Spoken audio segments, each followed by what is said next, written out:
রামপুরহাটে শিশুকে নির্যাতন, শারীরিক নির্যাতন এবং খুনে ভয়াবহ তথ্য।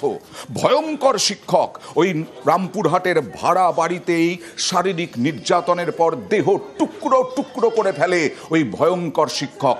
এবং যখন পরিবার খোঁজ করতে যায় তাদের মেয়ের, তখন বাক্সবন্দি জীবন্ত অবস্থায় ছিল ওই পড়ুয়া।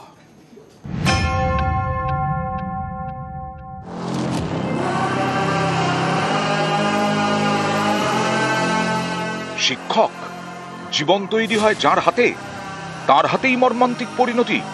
বীরভূমে রামপুরহাটে ক্লাস 7-এর ছাত্রীর শারীরিক নির্যাতন এবং খুনের ঘটনায় সামনে এলো চাঞ্চল্যকর তথ্য।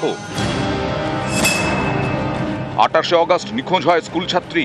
অভিযোগ, ওই রাতেই ছাত্রীকেই ভাড়া বাড়িতে নিয়ে আসে শিক্ষক। শারীরিক নির্যাতনের পর মুখ বেঁধে ঘরে আটকে রাখে। পরের দিন অর্থাৎ 29শে অগস্ট সকালে ছাত্রীকে খুঁজতে তার বাড়ির লোকজন শিক্ষকের বাড়িতে যান।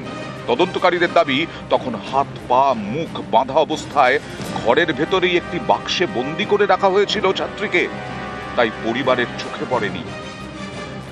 মাস্টারের বাড়িতে গেছিলাম সকালে মোটামুটি এই 6টা-7টা নাগাদ। তখন বলেছিলাম, দেখুন স্যার, আমার ছেলেটা হারিয়ে গেছে, দেখেন আপনার কাছে আছে তো বলেন। তো বলছে, না না আমি সেরকম নয়, আপনি বলতেন এখানে বড় হোক, বিয়া করব। আমি ভালোর জন্য লেগে বলেছিলাম ওকে। আমি এখন কিছুই চাই না, এখন ফাঁসি চাই।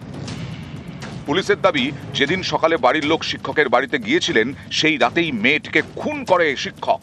এই বাড়িতেই গলা টিপে খুন করে, হাসুয়া দিয়ে দেহ টুকরো করে, শৌচাগারে দেহ টুকরো করে 3টি বস্তায় ভরে রাখে।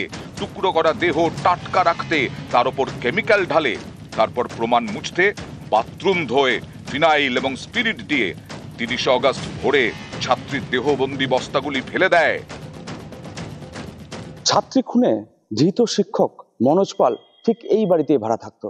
ছাত্রীকে খুন করা হয় এই ভাড়া বাড়িতেই। তারপর তথ্য প্রমাণ লোপাট করতেই মৃতদেহ বস্তা বন্দি করে টুকরো টুকরো করে কেটে অন্যত্র জায়গায় ফেলে দেওয়া হয়। তদন্তকারীদের দাবি, খুনের পরেও অবিচল ছিল শিক্ষক মনোজ কুমার পাল। নিজেকে বাঁচানোরও চেষ্টা করে, আদালত থেকে আগাম জামিন নেওয়ার চেষ্টা করে। তাতে কাজ না হওয়ায় পালানোর পরিকল্পনা করে। সাহায্য চেয়ে ডিভোর্সি স্ত্রীর শরণাপন্ন, তার কাছে টাকা চায়। পালানোর জন্য ট্রেনের টিকিটও কেটেছিল মনোজ। সেই টাকা নিতে গিয়েই পুলিশের জালে পলাতক শিক্ষক। সমাজ গড়ার কারিগরের এমন কীর্তিতে হতবাক সবাই। রামপুরহাট থেকে অক্ষয় ধীবর, নিউজ 18 বাংলা।